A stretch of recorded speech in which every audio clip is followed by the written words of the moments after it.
हाथरस की घटना ने झंझोर करके रख दिया है। हमारे बीच में अनिल शील जी हैं, जिन्होंने अभी नन नगरी एसडीएम कोर्ट पर भी प्रदर्शन करा है हाथरस की घटना को लेकर के। अनिल जी, क्या कहना चाहेंगे इस घटना को लेकर के? भारत टीवी के इस कार्यक्रम के प्रायोजक हैं येलो ग्रीन। सोच बदलो, कुछ अच्छा ट्राई करो। नमस्कार, मेरा नाम अनिल शील है और साथियों, आज मुझे बड़ा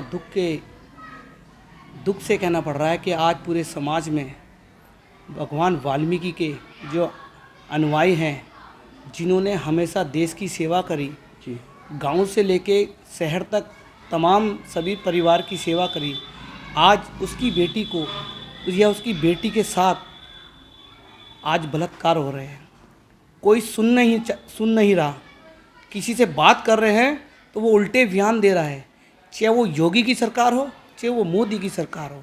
और मैं सरकार की बात करूं तो मुझे सबसे बड़े घटिया वो लोग लगते हैं जो बेटी के बारे में बयान कर रहे हैं।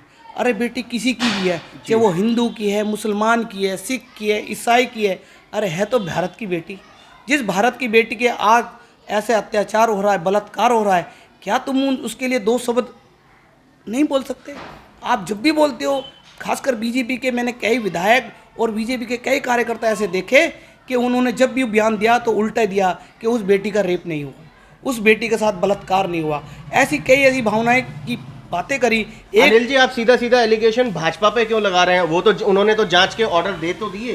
दरअसल में भाजपा पे पूरी पिक्चर क्लियर तो जांच के बाद ही हो पाएगी।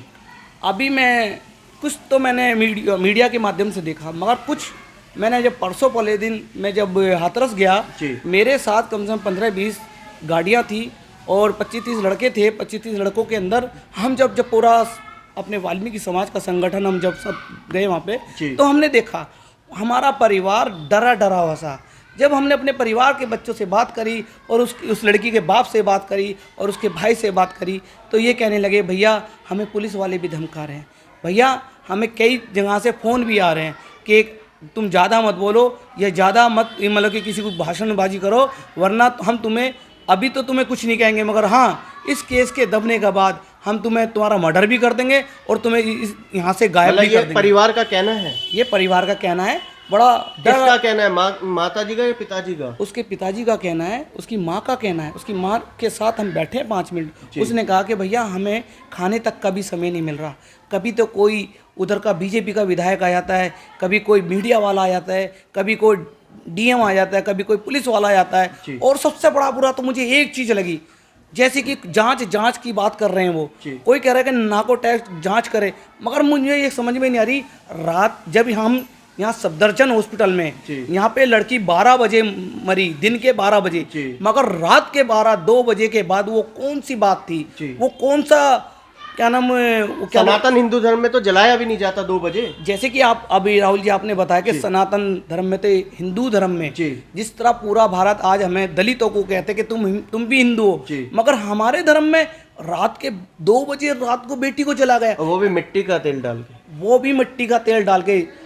तो मुझे ऐसा बुरा लगा कि यार देखो कैसा इस देश में आज हमारी दुर्दिशा हो रही है। हमारी बेटी को मिट्टी का तेल डाल के आग लगाई जा रही है और पता नहीं को ऐसे सबूत जो थे उन्हें भी दबाया जा रहा। अगर जो मोदी सरकार या योगी सरकार सही जांच कराती तो उस बेटी का सही तरह से जांच होना चाहिए था और कानूनी कार्रवाई होनी चाहिए थी और उस पर योगी जी बोलना चाहिए। मगर आप देखो मोदी जी का भाषण क्या आया कि ठाकुरों का खून तो गर्म है, कभी कभार उबाल मार जाता है। अरे मैं पूछना चाहता हूँ योगी जी, आप गाय पे तो बहुत अच्छा बोलते हो, आप कोई मंदिर पे तो बहुत अच्छा बोलते हो, राम मंदिर पे तो बहुत अच्छा बोलते हो, मगर एक देश की बेटी, जिस देश की बेटी आज पूरे देश में अपने आप को लेकर चल रही है, अपने आप को बचा के चल रही है, उसका रेप हो रहा है और आप बोल नहीं पा रहे। आपका खून गर्म है हमारी बेटी के लिए। अब उत्तर प्रदेश की जनता क्या चाह रही है? 2022 में चुनाव भी होना है, ये पूरा का पूरा षड्यंत्र कहीं ना कहीं राजनीति से प्रेरित है, चुनाव से प्रेरित है। देखिए राहुल जी, पहला नंबर तो मैं चुनाव से मुद्दे से लेकर नहीं बात करना चाह रहा, मगर हाँ एक बात जरूर कहूँगा, जिस तरह इस बेटी के साथ अन्याय हुआ है, आज तमाम पूरे देश के बेटियों की आँख खुल गई है, नौजवानों की आँख खुल गई है। ये सरकार भ्रष्टाचार है, ये सरकार इतनी भ्रष्टाचार है कि सिर्फ अपनी मतलब की बात करती है, लोगों को ठगने की बात करती है, लोगों से चोरी की बात करती है और महिला की सुरक्षा नहीं कर रही। तो महिला भी, बहुत हुआ महिलाओं पे अत्याचार, अब की बार मोदी सरकार। देखिए मैंने ये कहा है, बहुत तो हुआ है अत्याचार, मगर अब की बार मोदी सरकार कभी जीवन में नहीं आएगी, क्योंकि बेटी कोई भी, मैं समझता हूँ कोई भी बेटी मोदी सरकार को नहीं लाएगी, और खासकर योगी को तो लाएगी नहीं। मगर मैं ये मीडिया के मतलब योगी जी नहीं आ रहे यूपी में? योगी जी नहीं आएंगे, क्योंकि देश की बेटी के साथ आज वो उनकी भावना को ठेस पहुंचा रहे हैं, उनकी भावनाओं से खेल रहे हैं, उनकी भावनाओं को एक अलग कर रहे हैं। अगर जो वो ऐसे सच्चे हिंदुस्तानी और सच्चे राजनेता होते तो वो सही मायने में उसकी जांच कराते और दोषियों आप को। लोगों ने कल जो प्रदर्शन करा है नंदनगरी एसडीएम ऑफिस पर, ज्ञापन भी दिया है, क्या आश्वासन?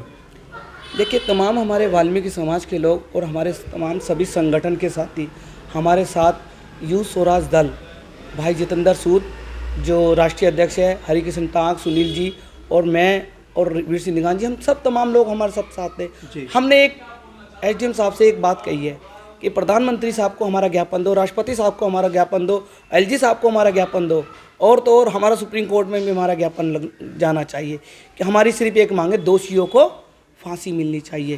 तो ये थे हमारे बीच में अनिल शिल जी, जिनका सीधा सीधा ये कहना है कि दोषियों को फांसी मिलनी चाहिए, जल्द से जल्द इस पर सुनवाई होनी चाहिए। कल इन्होंने ज्ञापन भी दिया है। कैमरामैन मनीष शर्मा के साथ राहुल शर्मा, भारत टीवी के लिए।